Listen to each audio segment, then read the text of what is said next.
Mateo, ika-4 na kabanata. Nang magkagayoy inihatid ng Espiritu Santo si Jesus sa ilang upang siya'y tuksuhin ng dyablo. At nang siya'y makapag-ayunong 40 araw at 40 gabi, sa wakas ay nagutom siya.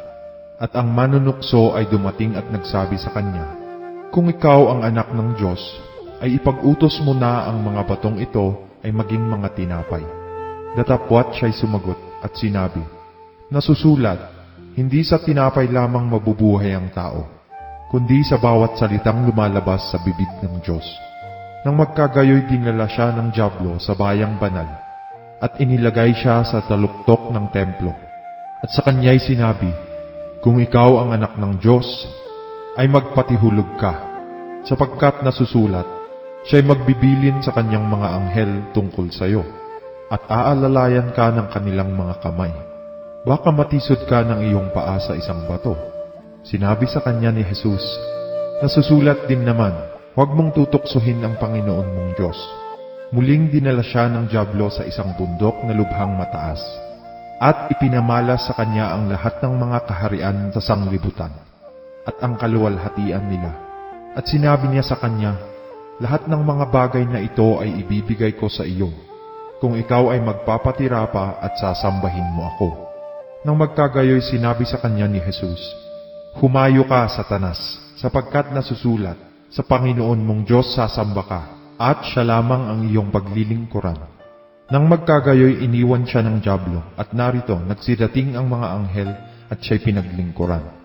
Nang marinig nga niya na si Juan ay dinakip, ay umuwi siya sa Galilea, at pagkaiwan sa Nazaret, ay naparoon siya sa tumahan sa Capernaum, na nasa tabi ng dagat sa mga hangganan ng Zabulon at Neftali, upang maganap ang sinalita sa pamamagitan ng propeta Isaias na nagsasabi, "Ang lupa ni Zabulon at ang lupa ni Neftali, sa gawing dagat, sa dako paroon ng Jordan, Galilea ng mga Hintil, ang bayang nalulugmok sa kadiliman, ay nakakita ng dakilang ilaw, at sa nangalulugmok sa puok at dilim ng kamatayan, ay lumiwanag sa kanila ang ilaw."